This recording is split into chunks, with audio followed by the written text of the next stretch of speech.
شہر کراچی میں میٹرک امتحانات کا ہونا گویا مذاق بن گیا۔ امتحانی 10ویں روز بھی پرچے کے دوران صبح اور دوپہر کی شفٹ میں نقل مافیا سرگرم اور بے قابو رہی۔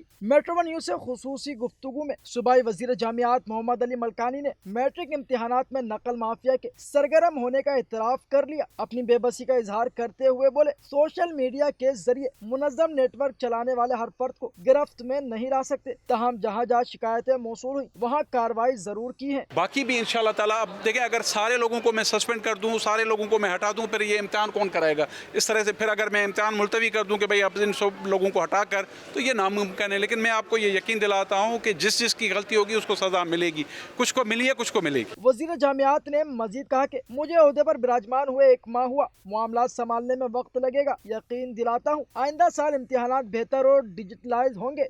کام ہے، اگر آپ کہہ دیں گے کہ بھئی سائبر کرائم اب کتنے لوگوں کے موبائل فون، ہم نے جو سندھ گورنمنٹ کے اختیار میں وہ ہم نے ایکشن لیے ہیں۔ ہم ان اسکولز کو جو سینٹرز ہیں ان کو آئیڈینٹیفائی کر رہے ہیں۔ انشاءاللہ تعالیٰ آپ دیکھیں گے اگلے سال میری کوشش ہوگی، میں پہلے یہاں بتا دیتا ہوں، میری کوشش ہوگی کہ اگلے سال ہم پرائیویٹ اسکولز کے جتنے بھی سینٹر ہیں ان کو کم سے کم کریں۔